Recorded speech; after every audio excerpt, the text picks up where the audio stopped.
예. 그다음에 저번에 227까지 대출. 200 예. 채널 A 말이죠. 예, 맞습니다. 227까지입니다. 그 추가 신문 전에 잠깐 의견을 한 가지 말씀을 좀 드리겠습니다. 피청구인께서 출석을 하셨다가 퇴정을 하셨는데 일국의 대통령과 총리께서 같은 심판정에 앉아 계시고 총리께서 증언하시는 것을 대통령이 지켜보시는 모습이 좋지 않고 국가 위상에도 좋지 않다고 해서 양해를 구하지 않으시고 퇴청을 하셨습니다. 변호인들과 상의만 하고 퇴청을 하셨는데 이 점에 대해서 양해의 말씀을 드리겠습니다. 예, 알겠습니다. 추가 신문 하십시오.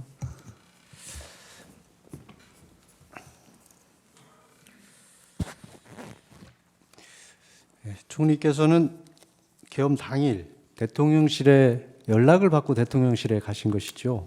예, 그렇습니다.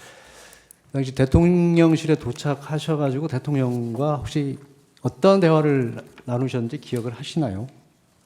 그때 제가 이 계엄이 우리나라의 경제나 신인도에 굉장히 영향을 미칠 거기 때문에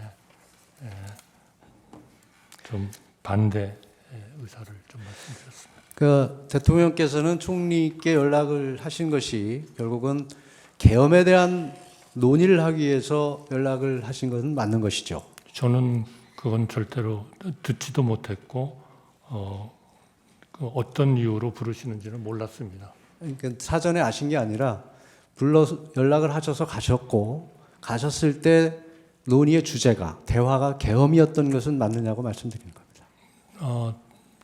이제 저희가 들어가니까 그런 말씀을 하셨습니다. 대통령은 비상계엄을 위한 국무회의가 필요했기 때문에 국무위원들에게 연락을 한 것이고 총리께서 도착하신 이후에도 지속적으로 연락하여 국무위원들이 속속 도착하셨고 실제 대통령께서 비상계엄을 선포하기 위해서 대통령실에 나가시기 전까지 총리를 비롯한 국무위원들께서 계엄에 대한 논의를 지속적으로 하고 있었던 것은 맞지요. 걱정하고 우려하고 그러면서 있어요. 예. 그러니까 총리님을 비롯한 국무위원들께서 대통령의 비상계엄에 대해서 걱정하고 우려하고 여러 가지 문제를 제기하셨다는 말씀이시죠. 예, 그래서 아까도 제가 잠깐 말씀드렸습니다. 결국 그날 대통령께서 총리를 비롯한 국무위원들을 대통령실로 호출하신 것은 비상계엄에 대한 논의를 하기 위한 것은 결과적으로 맞지 않습니까? 그러나 그러한 판단을 예. 저희 개인이 하는 것은 맞지 않다라고 저희는 생각하고 이것은 수사 절차와 사법 절차를 통해서 판단되어야 한다라고 저는 일관되게 얘기해 왔습니다. 예, 총리께서는 경황이 없어 언제 어떻게 받았는지 기억하기 어렵지만 나중에 보니 양복 주머니에 계엄 선포문이 들어 있었다고 하셨습니다. 대통령 부속실장 진술에 의하면 계엄 선포 전 계엄 선포문을 10부 정도 출력하여 국무위원들에게 나눠주었다고 하고 있습니다. 그렇다면 총리께서 가지고 계시던 계엄 선포문은 그 당시에 받은 것으로 볼 수 있는데 맞을까요?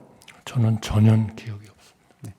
그러니까 기억을 못 하시지만 전후 사정에 비추어 보면 그 계엄 선포문은 그 당시 대통령 부속실장이 배포한 계엄 선포문일 수밖에 없다는 것을 말씀드리는 겁니다. 저는 전혀 기억을 하지 못하기 때문에 동의하기는 어렵습니다. 비상계엄 해제 후 하루가 더 지난 12월 5일 저녁 부속실장이 계엄 선포문을 하나 기한을 해서 출력을 해서 총리와 국방부 장관에게 서명을 받고 다음 날인 12월 7일 대통령으로부터 서명을 받았는데 12월 8일 총리께서 부속실장에 전화하여 사후에 문서를 갖추는 것이니 없었던 것으로 하자고 하신 바가 있다고 하십니다. 혹시 기억하십니까? 네, 기억합니다. 네. 그때 총리께서 부속실장에게 문서가 없더라도 국무회의 실체는 있지 않느냐고 말씀하셨다는데 그것도 기억하십니까? 저는 기억 못합니다. 부속실장은 그 당시 총리께서 그 문서 사업 문서에 대해서 없애자고 하시면서 문서가 없더라도 국무회의 실체는 있지 않느냐고 분명히 말씀하셨다고 기억을 하고 있습니다. 그거는 사법 절차를 통해서 확정되리라고 생각합니다. 총리께서는 국회 등에서 비상계엄 관련 국무회의는 제대로 된 국무회의가 아니라는 취지의 말씀을 하셨습니다. 이는 주례 또는 정례 국무회의를 전제로 말씀하시는 것이죠. 네, 저는 기본적으로는 통상의 국무회의와는 매우 달랐고 실체적 형식적 흠결이 있었다. 그러나 국무위원들이 오라는 연락을 받고 모였고 비상계엄에 대해서 처음 듣고 걱정과 우려를 표명을 했기 때문에 이것이 국무회의인지 아닌지 심의인지 아닌지는 이거는 개인이 판단할 일이 아니다. 최종적으로 수사 절차와 사법 절차를 통해서 판단되어야 한다고 일관되게 얘기해 왔습니다. 통상의 국무회의가 아니고 비상계엄 선포를 위한 경우에는 정례 국무회의와 달리 보완이 필요할 수 있다고 생각하시지 않나요?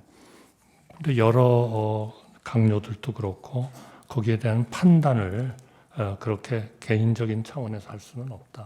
이거는 역시 사법부와 수사 절차를 통해서 결정되어야 한다. 이렇게 생각합니다. 비상계엄을 선포하는 경우에 보안이 유지되지 못할 경우 더 많은 병력이나 경력이 필요하게 되고 자칫하면 큰 혼란을 불러올 수도 있는 상황이지 않을까요? 저는 그 부분은 잘 모르겠습니다. 보안이 유지되지 못할 경우에는 큰 피해가 발생하거나 극단적으로는 비상계엄의 목적을 달성하지 못할 수도 있지 않을까요? 저는 그 부분에 대해서는 잘 알지 못합니다. 만일 전시사변에 준하는 사태에서 교통통신이 두절되어 국무위원들이 모이지 못해 국무회의를 열지 못할 상황도 상정할 수 있지 않겠습니까? 제가 특별히 더 답을 드릴 것은 없다고 생각합니다.